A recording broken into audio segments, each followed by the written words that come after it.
Welcome back, everybody, to another episode of This Is My Bourbon Podcast. I'm your host, Perry. With me, as he always is the co-host of this here podcast, the Whiskey Mutant, Eric Smith. I'm coming in hot.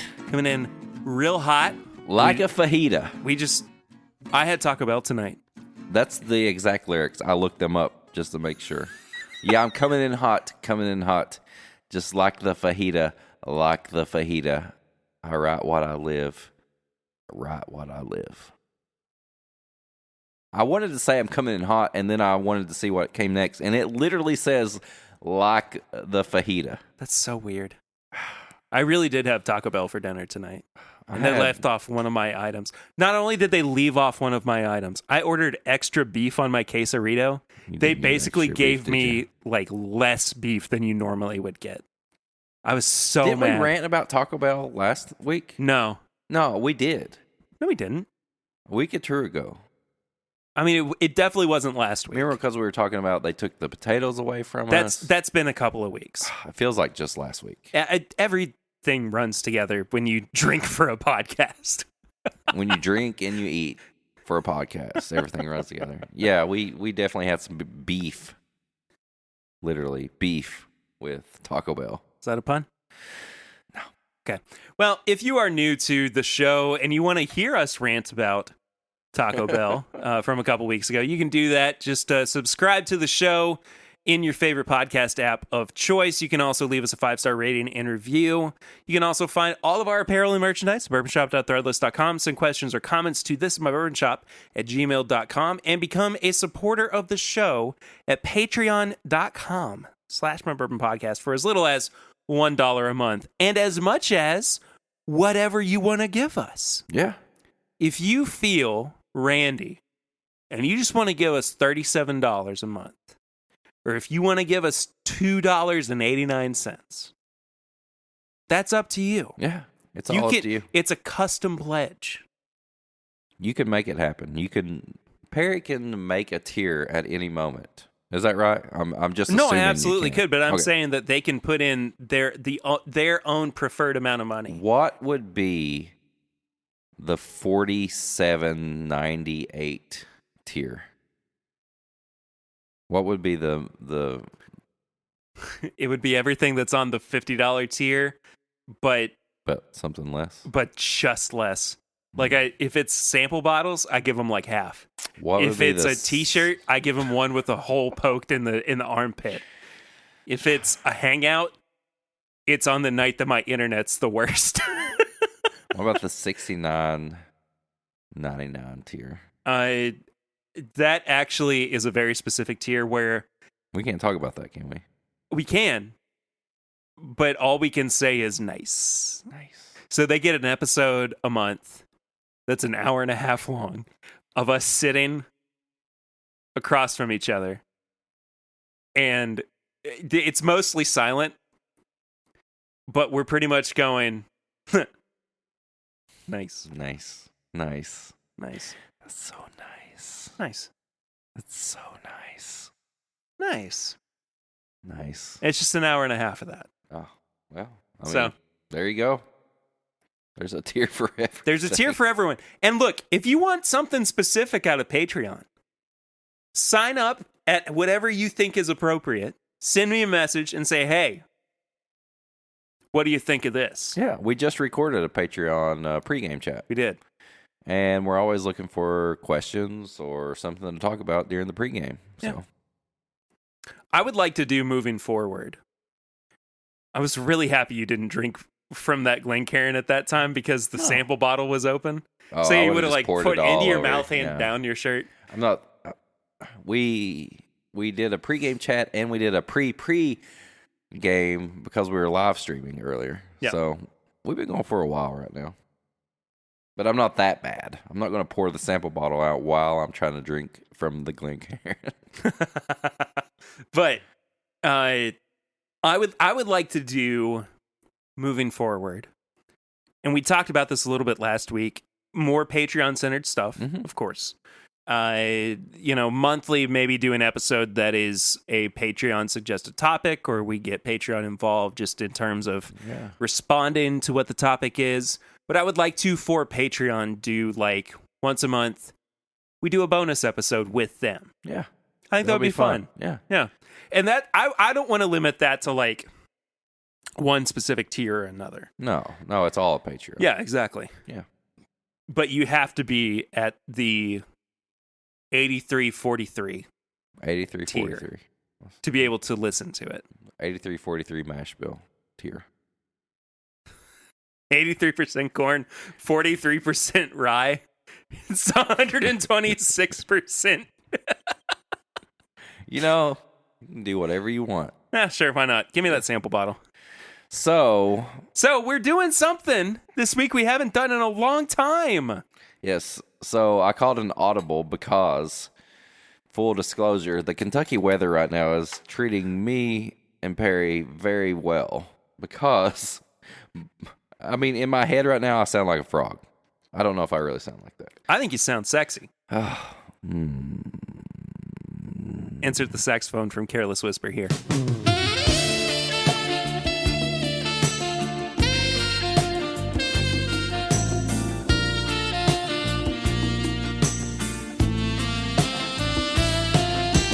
Why did that get you so I don't bad? know.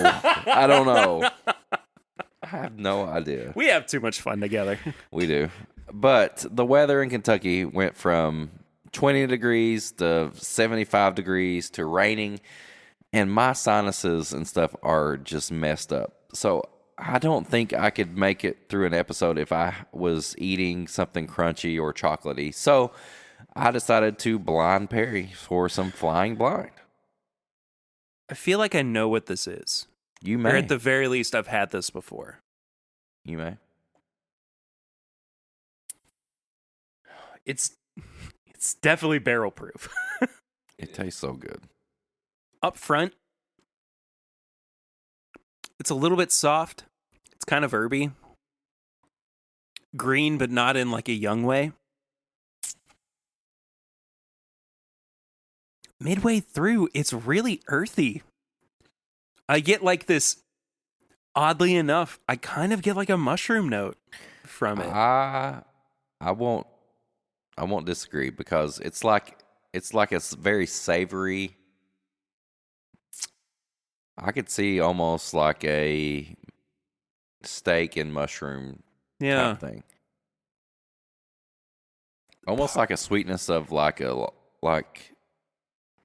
I know soy sauce isn't sweet, but it's like kind of like a soy sauce and mushroom. In some way, soy sauce does have like a sweetness to it, though. Against my better judgment,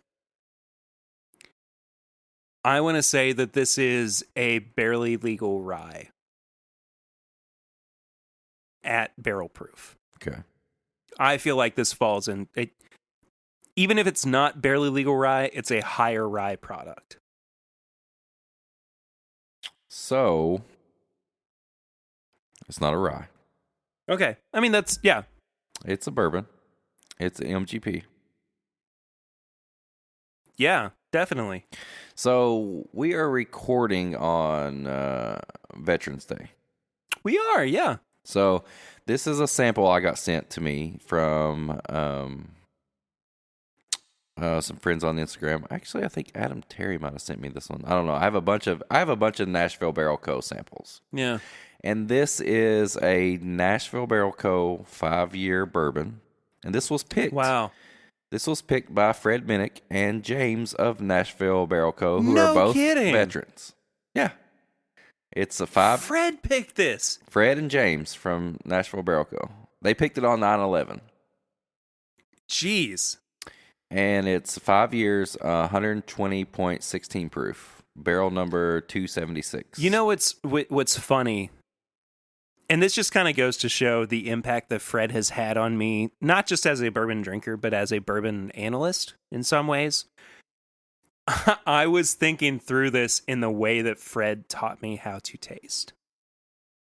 Don't just say things like, it's earthy. What kind of earthy is it? Is it dirt?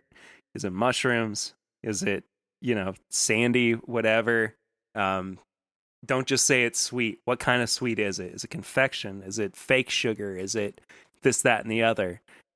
And that something about this just feels so right, being a Fred Minnick pick. I can't get over the fact that that's, Yeah. man, I've only had a few Fred picks. There's the picture. Okay, so I've seen that bottle. Dang. Man. Yeah. This is phenomenal. Yeah. So it's such a sweet, salty, sweet and savory. Oh yeah, absolutely. So both of my grandfathers were veterans. My grandfather on my mom's side served as an electrician in the Army, and my grandfather on my dad's side was in the Navy. My grandpa was in the Navy. Yeah. So it and I this is a weird thing to say, but I don't have any grandparents left. Yeah.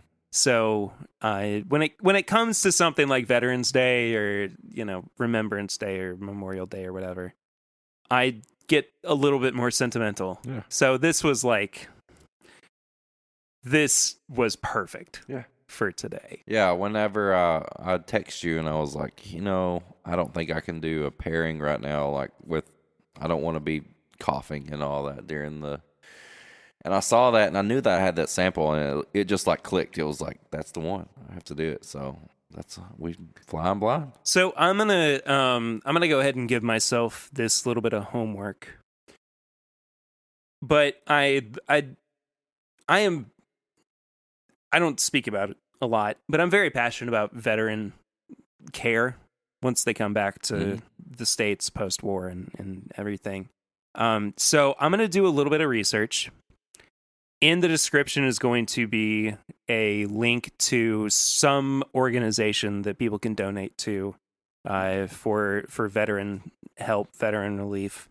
In the past, of course, we've done Movember fundraisers, which it's not just for men's mental health, it's for men's physical health as well, like prostate cancer and cancer in men in general, because it's something that we don't talk a whole lot about. Yeah. And I do think too that as a subset of that,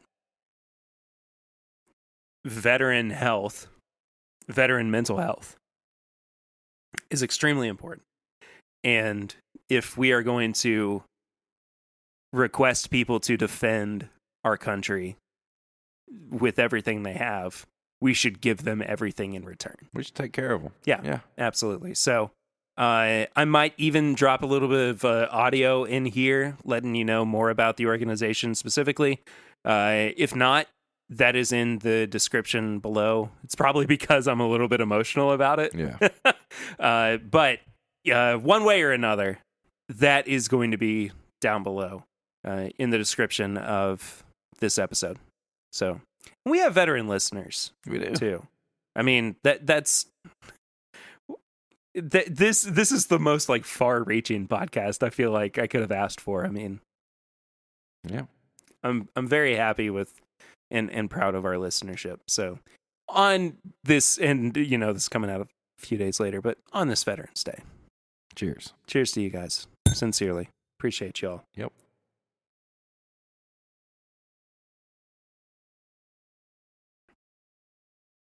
Man, it's a really good pick. Though. I wish I had a full bottle of it. I wonder if Fred has any. He may. They did I want to say that when they released it in the gift shop and stuff, it was part of it went charity to support veterans and stuff like that. Good. So that's what we love to hear. Yeah. I also love to hear what it is that you've been drinking recently. What have I been drinking? So, we were both at OBC. We were both at Monday OBC.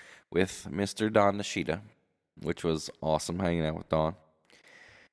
And I reached into the back of I don't even know if it was on the menu, but I knew that they had it.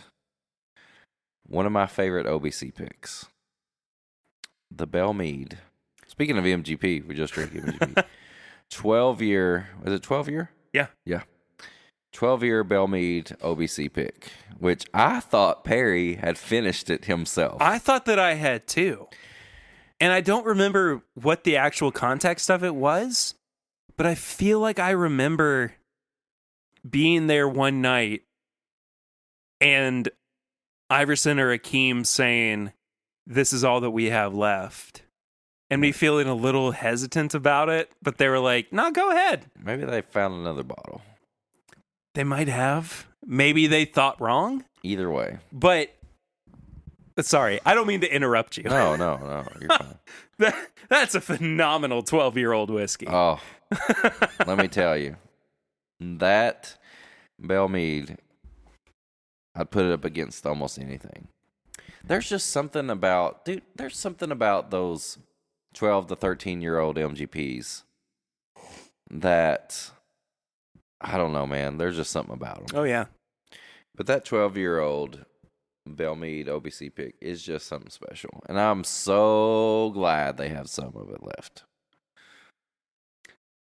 I just could not get over the fact that we got that little surprise of them bringing it out. Oh, yeah. And our waitress, too, was like, "I'm not sure, but I'll go check.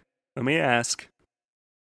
No problem, came right out with it. Maybe Bucky was just back there, and he was like, "You know what?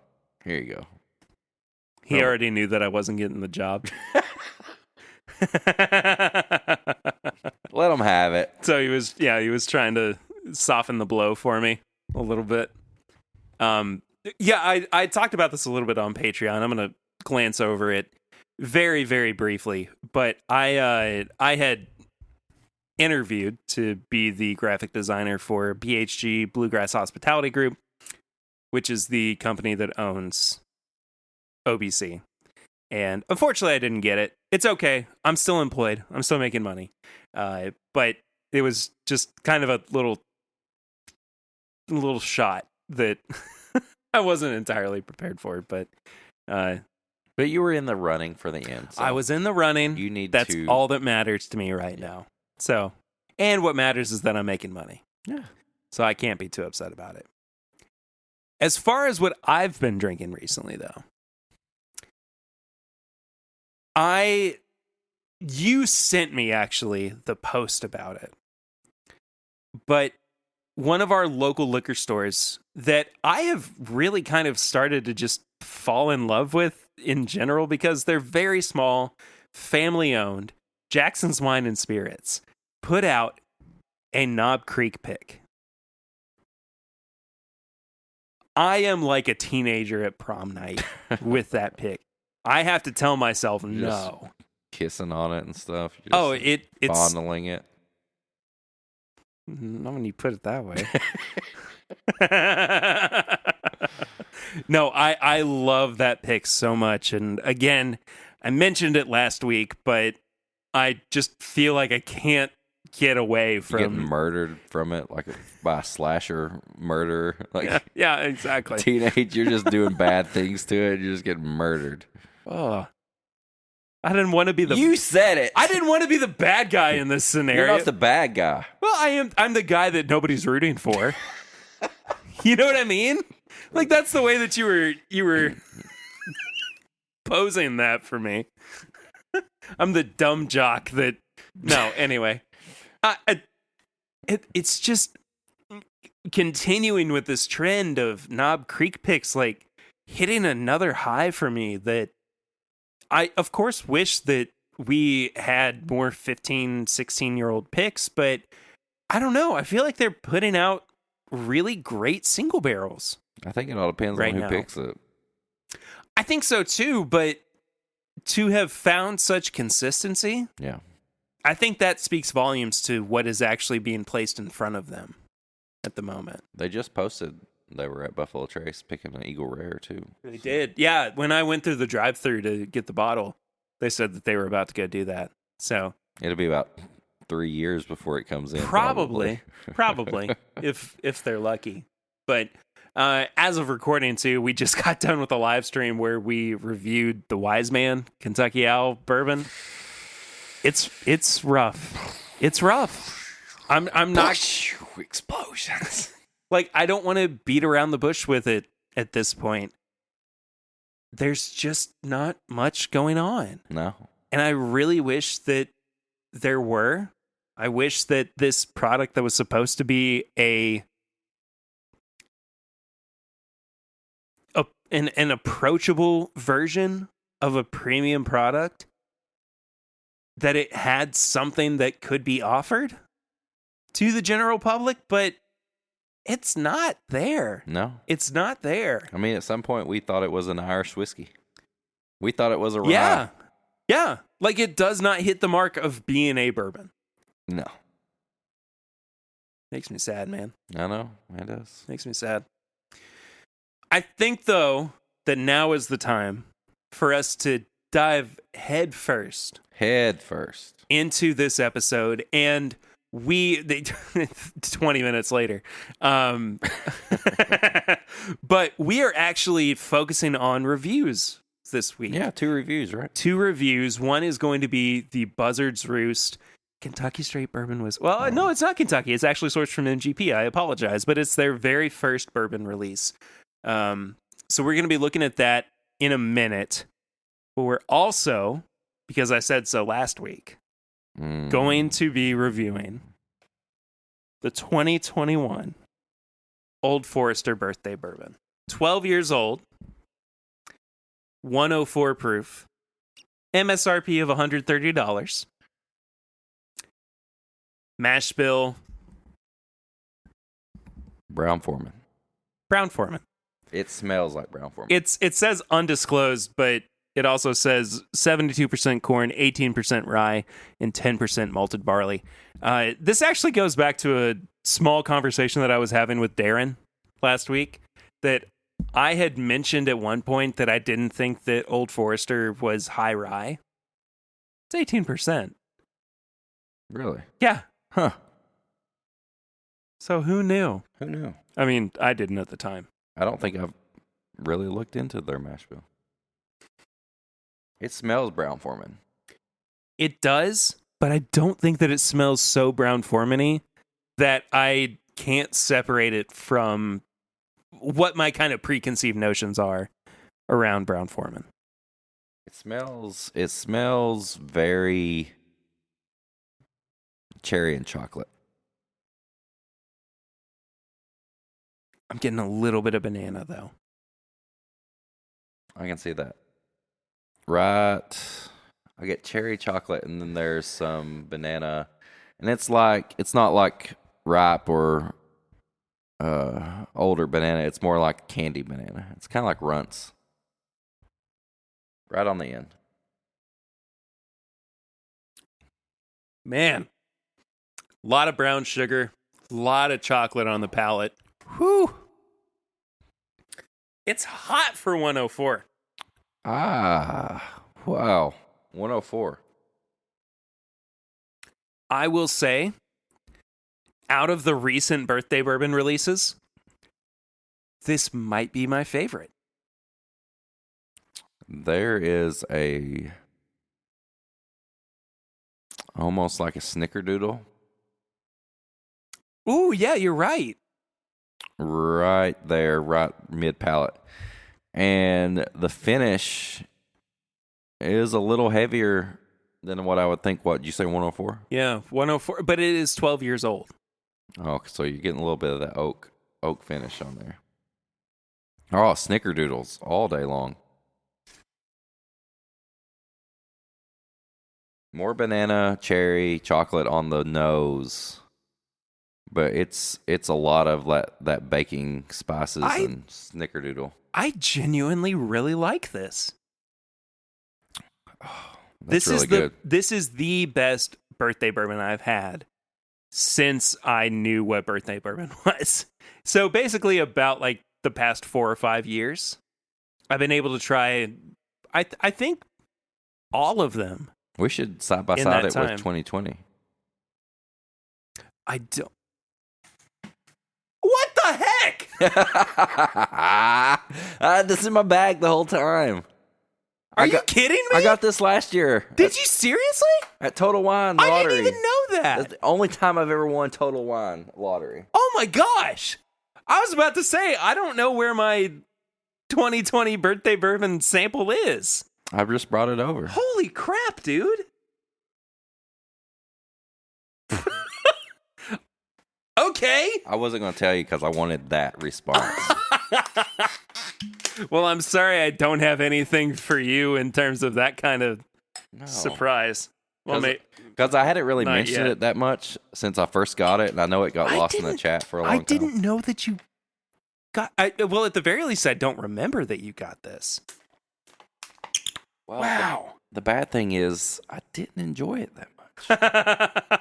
So, funny story about the 2020 Old Forester birthday bourbon. I had requested media samples of it, like right before Eden was born last year, and I got all nervous because I thought that it was going to get delivered while we were in the hospital with Eden, and I'm sending the rep an email saying, do we need to sign for it? Do we need to make sure somebody's at the house for it and everything? My wife just gave birth, and I wasn't expecting it to get here during this time and whatnot. And she was like, nah, it's fine. You don't have to sign for it. Dude, I just don't. It's not as good as this new batch. So 2020 was 10 years old. 10 years old. 2021 is 12. I think that there is a distinct difference in the nose just based on age. Oh, yeah. I mean, the 2021 definitely has more depth. It definitely has more age on it. And not just that, the higher proof, I think, is also really helping it out.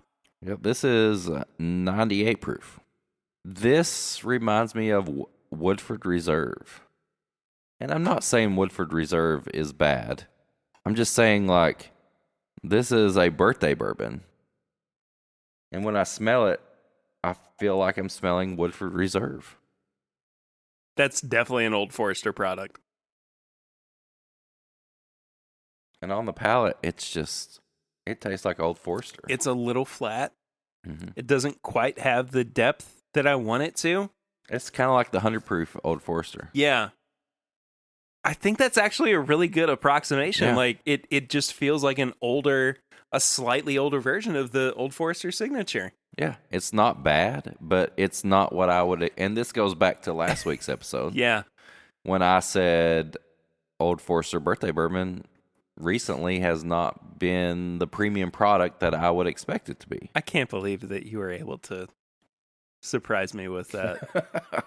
That was incredible. I've yet to win any Total Wine lottery since then. This is the only one. I won one. I don't think I even picked it up. It was the Old Forester 150th. That actually might have been Liquor Barn, though, now that I think about it. But I'm not one to hunt down or hoard Old Forester birthday bourbon. I had a bottle that I bought secondhand off somebody because they didn't like it. And then I sold what I had left of mine secondhand because I also didn't like it that much. And I don't really regret it because it's just not in my wheelhouse. Excuse me, in my ball house. Your ball house.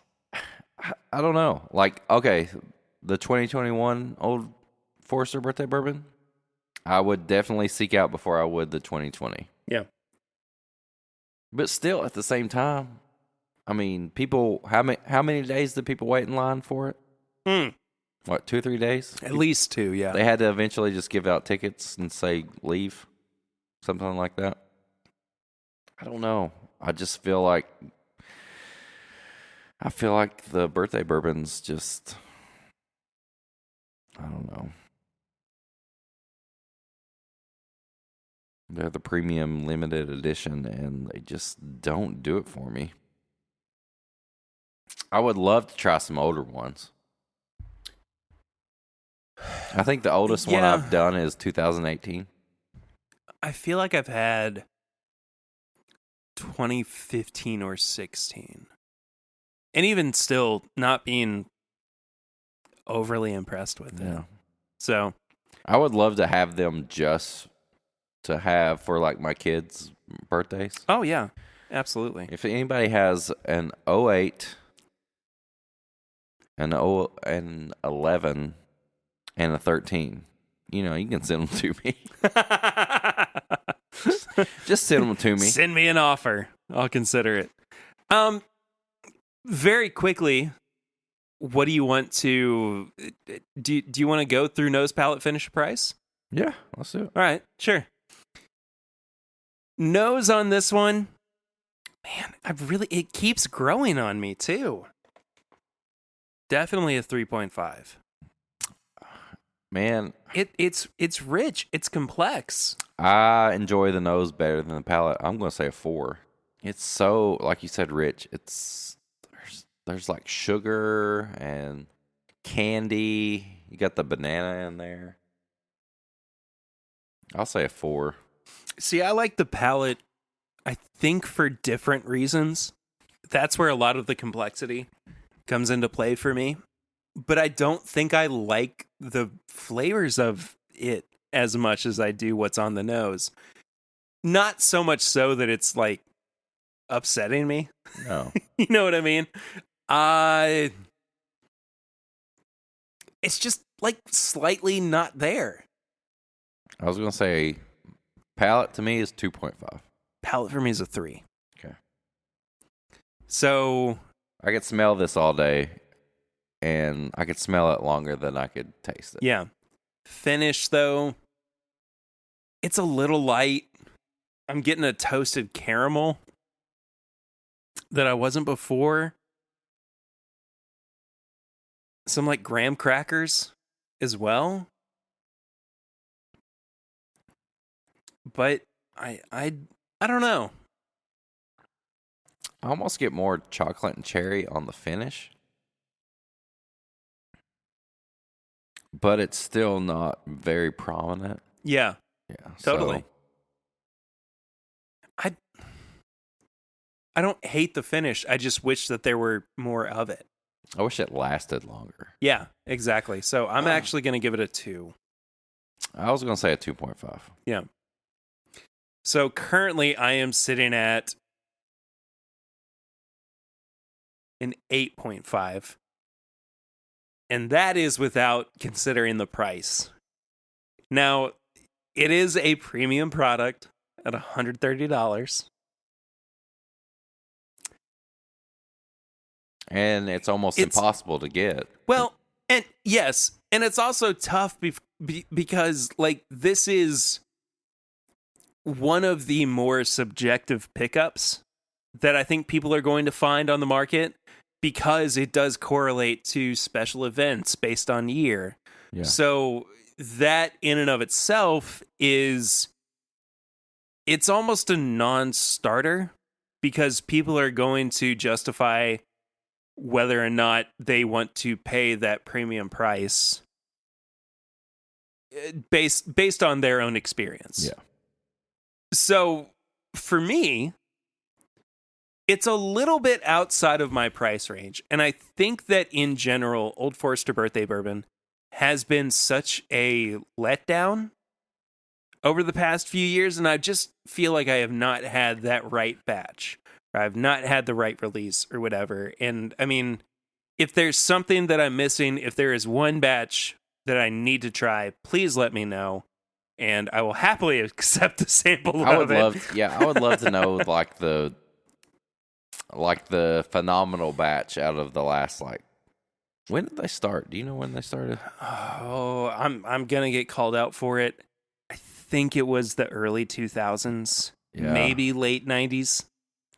But I would love to know what that one batch that just everybody goes crazy for. Yeah.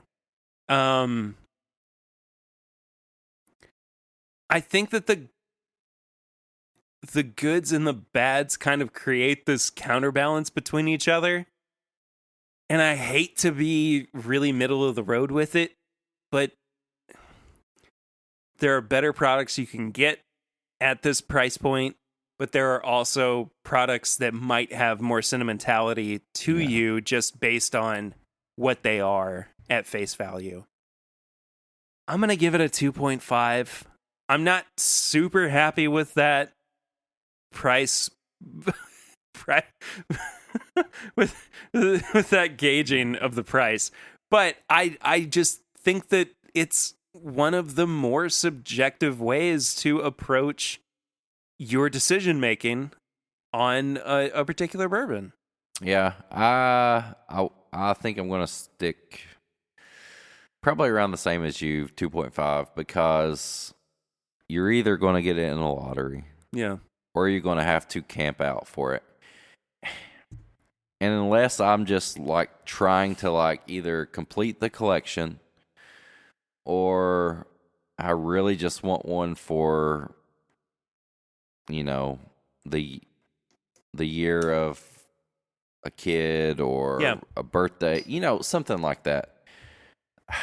I don't know. It just doesn't taste like I would want to camp out for 3 days for it. I would rather find a pick or a single barrel that is from, I mean, even like the year that my kid was born. Yeah. I would rather go for that. Or the year that I got married. When I graduated high school. I've had Old Forester picks that I would put over top of this. Oh, yeah. Yeah. I think part of that is the proof hound in us. Well, even some of the 90 proof ones. Yeah, for sure. Are a little bit more complex and better. Yeah. All that being said, I mean, I'm at an 11 out of 20. I don't even know what I was. 55 out of 100 is not great. I think this is one, if you are just curious enough to try it, maybe try it at a bar. Yeah. It's not a full pass for me.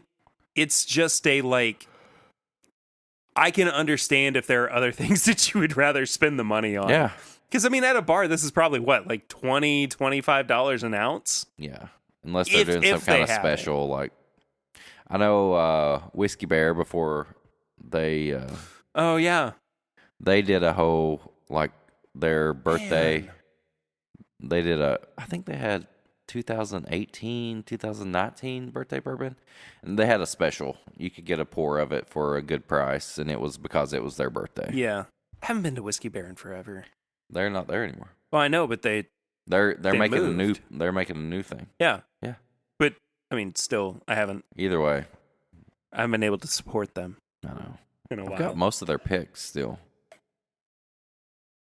Although that Four Roses Victory Royale. I don't think we're legally allowed to talk about that. No, we're not. Yeah, let's get that one out. Yeah. Well, no. I'm gonna leave it in. All right. One more review.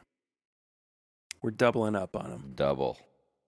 And this is a brand new release. I have not yet seen a review of it.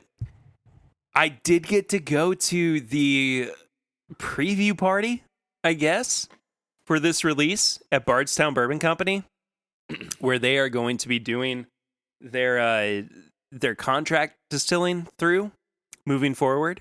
This is an MGP sourced bourbon with 2 different mash bills. Both are high rye bourbons, but this is the very first bourbon release from Buzzard's Roost. Hey, you sent me pictures when you were there. I wasn't able to go, but it looked like an awesome event. So because I was able to go to the preview party, I guess, for it, I did get a little bit of extra information about this product in general, even down to what's going on with the barrels themselves. So they basically buy up what is about 4-year-old product from MGP. I believe that one of them is around 20% rye. The other one is north of 30% rye. So really high rye bourbons that go into this. But they also rebarrel their bourbon. So technically, it's a double-barreled whiskey. They don't expressly state that, but it's rebarreled into a Char 1 barrel.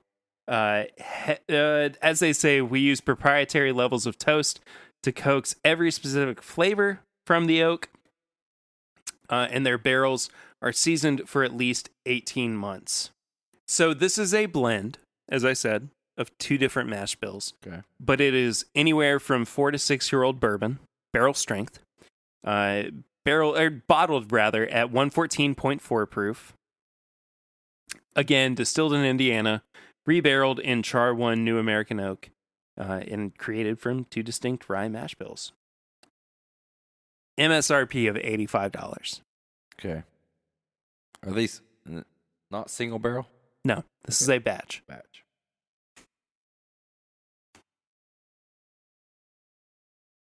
I gotta say, it smells pretty good. It makes me want to sit around a campfire. It's smoky, and It's got a really nice toasted marshmallow note, too. I was gonna say smoky and marshmallowy. And it's almost like a charcoal note, but I'm not saying it's bad like charcoal. The palate, I like the palate even more than the nose. I do too. I think that it does show just a little bit of its youth on the palate. Just a little. Well, you said 4 to 6? Yeah. I think that double barreling, though, is really kind of what helps to elevate the profile itself, the palate itself, right? Because it starts to bring out the toasted oak, the toasted marshmallow, and I even kind of get this like toasted coconut note as well. No, I almost get like this pineapple. It's like this upside down cake, like kind of like boozy, like rum style, like pineapple note in it. I really like it. I like it a lot. What's the price on this? It's $85. I know it's at least slightly overpriced. I could maybe see this going for about $60.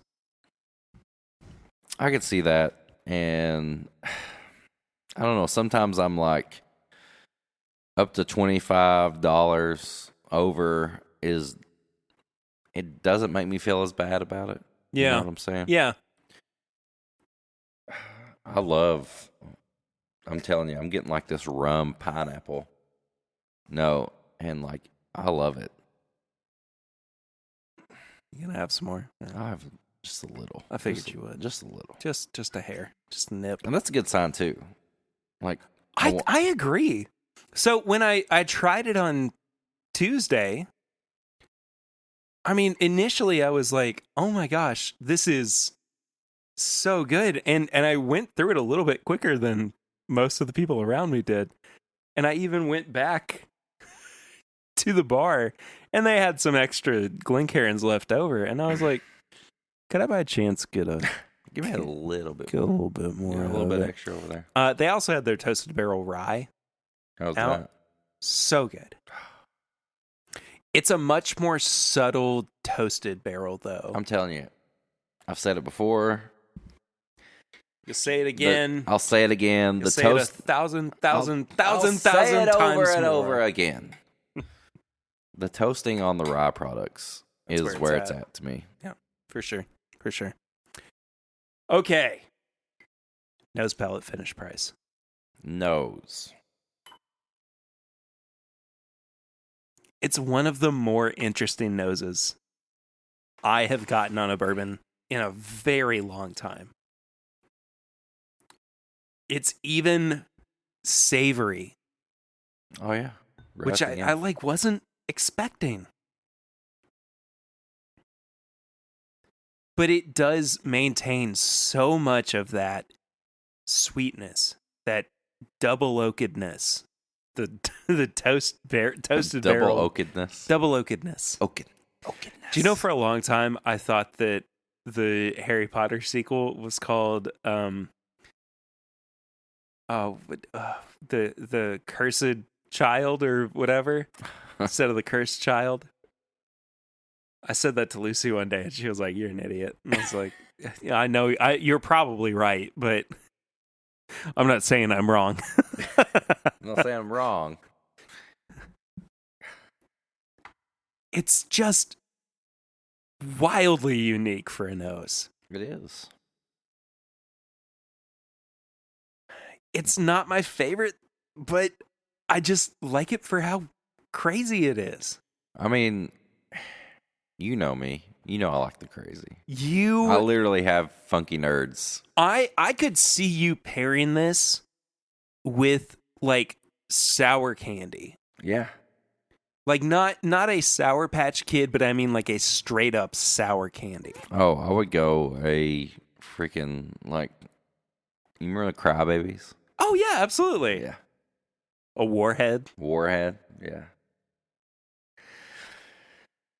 I don't know. I like the nose a lot. Yeah. I'm saying like a 3.5 on the nose. I have to agree. It's like this sour, but like sweet. It's a sweet and sour. Yeah. Yeah, 3.5 For sure. Yeah. Jinx. Oh no. Perry, Perry. Thank God. Or else it's just gonna be you doing the podcast I'm forever. done. I can't remember the outro. The palette is so even. And I mean that in the best way. That from front to back, it's just mouth coating. And I don't feel like it's missing anything in terms of like what it is. Yeah. Right? I hope I'm putting that the right way. It's like it is a 4 to 6 year old bourbon. You're not going to get anything complex. Well, I do think that it is complex. But it's going to make you think about it, if that makes any sense.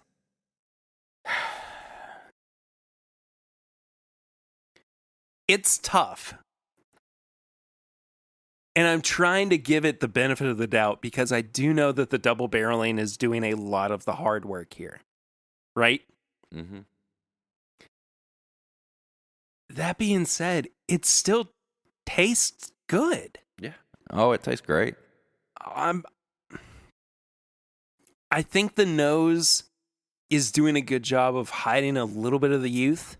I don't think that the palate quite has that same characteristic to it. Well, I mean, initially 3.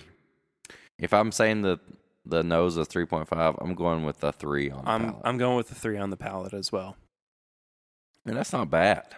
I think the finish is the part of this bourbon that makes it a like home run for me. The finish shines out of everything. Yeah. Like, you got a great nose, and then you got a palate that's like kind of stands up to the nose, but that finish, man, there's shows, like peanut butter and marshmallows. Yeah, the finish shows all of the oak too. It has everything that I was looking for with the tannins in that second barreling, but that finish is just incredible. The finish is the freaking home run of this bottle. Okay. I'm trying to do this before we get to the price because I think that once we get to the price, it's going to change things a little bit. As far as a 4 to 6 year old blended bourbon goes, double barreled or not, I think this is one of the better younger bourbons that is on the market. I won't disagree. I would struggle to not pick this in a blind flight with a new riff single barrel cast strength and a Wilderness Trail Yeah. cast. Oh, it could be on the same line as as both of those. Now, I think that's where it kind of falls flat because of the price. Yeah. This could 100% be a contender if they had priced it $20, $30 less. I think that $50 to $65 range is perfect. Yeah. But that being said, I do think that you see the craft that goes into this. I think that there is still that passion and that energy behind it, especially from a craft whiskey brand. Yeah. But does it mean that I'm going to pick it up over a rare breed? I don't think so. No. So I don't want to go this low, but I feel like a 2.5 on the price. It hurts me to say that, but I was going to say a 2.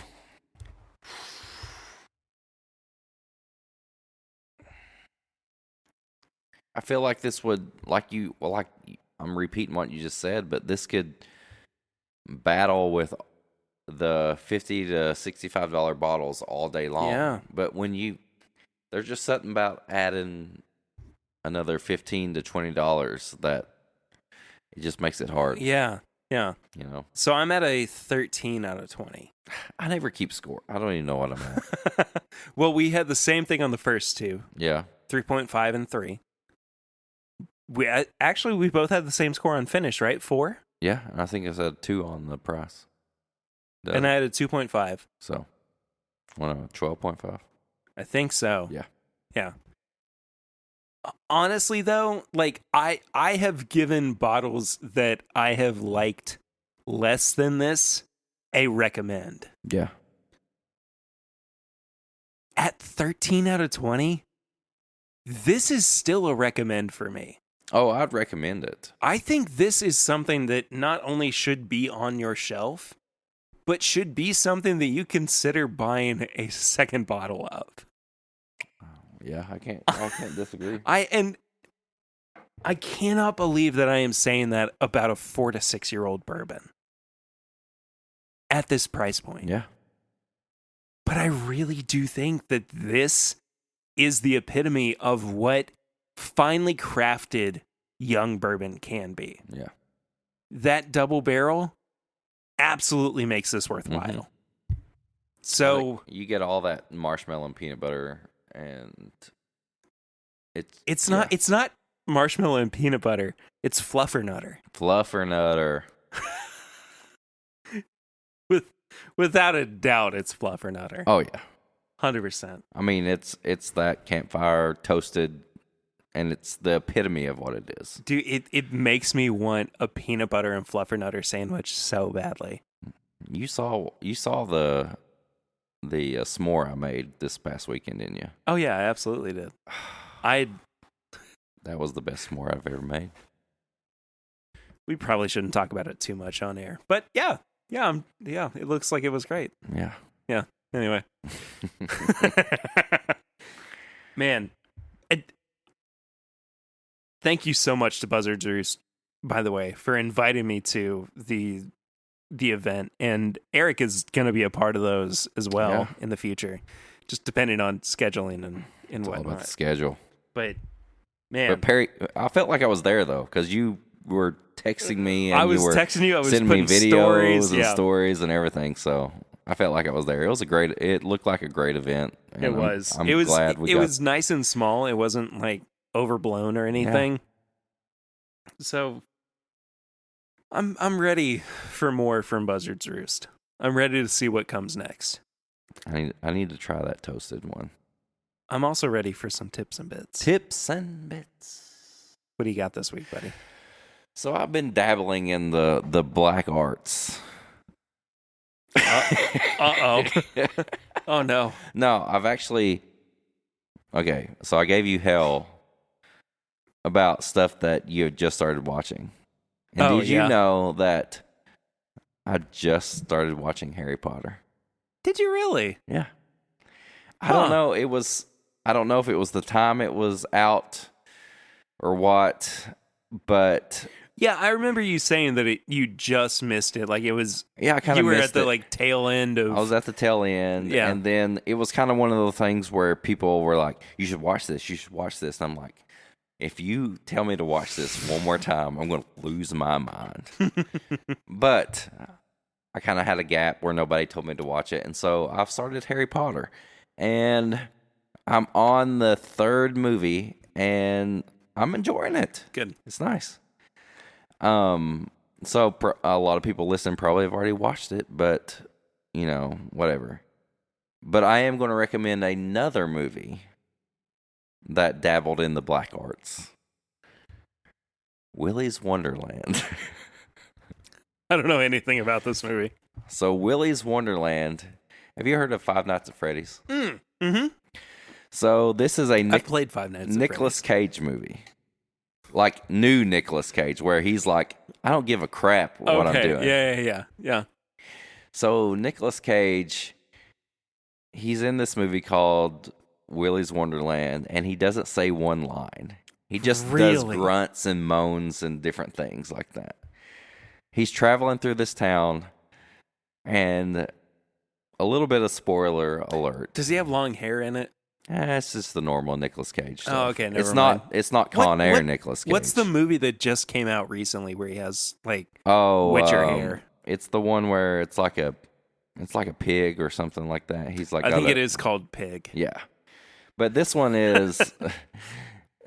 So there's this Chuck E. Cheese type pizza party place in this town, and these people, they did a ritual to the devil, and their souls got put in these animatronics. Okay, and in order for the animatronics to not mess with the town finds people to feed to these possessed animatronics. So Nicolas Cage gets put in this position where he's supposed to clean and take care of this pizza place in order to pay off the debt that he needs to get his car fixed to get out of this town. Well, Nicolas Cage doesn't give a crap about anything, and he basically cleans and he kills animatronics. And it's so bad that it's amazing. I have to check that out then. You got to. I can't remember. It's either on Prime or Hulu, but I've got both. It's out of control. He doesn't even say a word in the whole thing. That is the most Nicolas Cage thing I've ever heard in my entire life. It's out of control. So good. So bad, but so good. So I'll do 2 this week. Okay. One is the newest season of Dave, which is Lil Dicky on FX. I haven't watched the new season. It's so good. I feel about it the same way that I kind of did with the second season rather, of Ted Lasso, where it kind of takes a deeper dive into mental health and, what it means to be a creative and, who you are past the first thing that you were the most confident about creatively. And I knew who Lil Dicky was before this show came out, but I have an appreciation for David Byrd, who is Lil Dicky, the rapper, outside of the show and outside of who he is as a musical artist, I guess. It's just strange. It's a weird show. I don't recommend it for everybody. Don't watch it with your kids. No, I've seen the first season, and don't watch it with your kids. No. I'll also recommend something else musical, and I think that this is going to be a little bit more up your alley. But there's an artist named Grandson. He's kind of moshy, like pop punk, but the modern version of it. Okay. And I had been listening to him kind of off and on. He'd show up on Sirius XM every now and then. And he played at Lollapalooza this year. And that's where I was like convinced that he is an absolute force of nature in the music industry right now. But he's got that like unassuming quality to him and to his music, to where you don't feel like you're being preached to, or the lyrics are not necessarily secondhand, but they're not like what makes you listen to it. Yeah. And I feel like the same thing is true about Screamo. Because and I say that very confidently, being married to somebody who loves Screamo. That, I mean, the lyrics themselves are pretty deep, and I mean they have like a meaning behind them, and it's not just somebody going. Yeah, I live that. And I think that Grandson is kind of like the evolution of that for mainstream audiences. Yeah. So I haven't fully gotten into his catalog. I haven't fully gotten into knowing like what's going on there, but I am 100% on board with his music. And I'll check that out. Yeah, for sure. We should really wrap this up because your eyes have gotten saggier and saggier. I don't feel like they have though. But you're like, I'm tired. I know you are. I will not even deny that. But do you feel okay? Oh yeah, I feel fine. All right, well that's all I needed to know. Yeah. You don't have to tell me anything else. I'm irresponsible if I'm ignorant towards the situation. No, I feel fine. I know I'm tired, but I feel fine. Oh, that's okay. This is like me at the time where I'm like, I'm gonna watch some anime now. I want to watch something. You can start One Piece. I was gonna start Cowboy Bebop. Oh, you should. I would. Yeah. No, don't start One Piece. I'm watched some of literally One Piece. on episode 998. Jeez. We're getting ready to hit episode 1000. Cowboy Bebop, yes, you could do that. 25 episodes and you're done. Yeah, you're good. You're Yeah. good on that. Anyway, thank you all so much for listening to this week's episode. If people want to follow up with you on social media, Eric, where can they do that? At Whiskey Mutant on Instagram and Twitter, and search it on YouTube. Give me some more subscribers on YouTube. But other than that, mainly Instagram. All the pairings. Well, if you want to follow me, I am at PRitter1492. For now. That's changing soon. It's going to be 1792 very soon. Ooh. Because of Kentucky. Ooh. 1790 foolproof? P-Ritter foolproof 1792? I think that handle's too long. But if you want to follow the show itself, it's at My Bourbon Pod on Instagram, Facebook, and Twitter. If you are listening in an app that allows for you to leave a 5-star rating and review, you can do that. And we'll read it out here on the show, especially if it's not an Apple Podcast app and you send us a screenshot. I'll read it. anything that somebody sends to us. Yeah, we said that last week. Yeah. Anything. Grocery Literally list, anything. Your memoir, your short story, your comic book. I'll read it. Maybe Just send not it your to me. manifesto. Like, the more I thought about that, I was like, I don't know if I want to.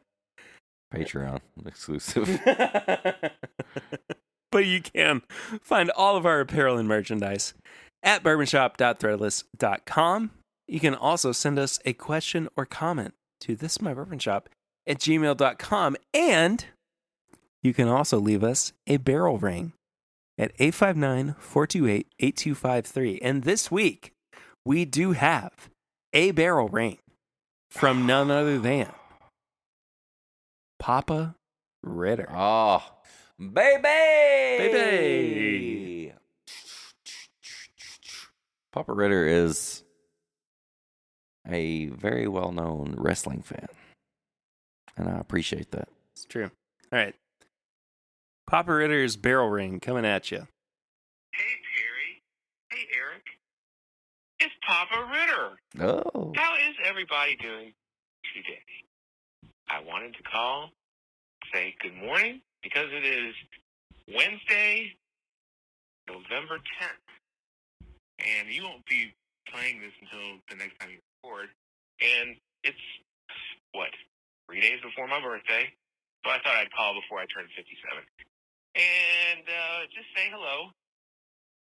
I'm listening to the latest episode. I think it's 204. I think I need to try some of those Utah cookies. They sound like they're very good. That's about as far as I've gotten in the episode. But I don't think anybody's sending you all barrel rings anymore. So that's why I thought I'd call and just eat up some time. It's a pretty day here in Paris, Kentucky. I'm at Perry's grandparents' house. This might be one of the last fall days I'm here because hopefully I'll get rid of this house soon. But I just wanted to say, hey, I miss being on the show. So if you want to send me an invitation sometime, I would accept it. And I'd like to say hey to the listeners and tell you all what I've been drinking, which is a lot. So we'll talk soon, and see ya. Bye. Well, thanks, Papa Ritter, for sending us a barrel ring. And Baby. I think that means that we all three have to record an episode together soon. Think so. Sounds like it. Sounds good to me. And last but not least, patreon.com/mybourbonpodcast for as little as $1 a month. You can support the show for as little as $5 a month. You can get some bonus content, including the pregame chats, early access to episodes, the unedited versions, by the way. It's a big unedited version this week. It's something. And some other goodies, including early access to barrel picks, which, by the way, we got a Wilderness Trail barrel pick.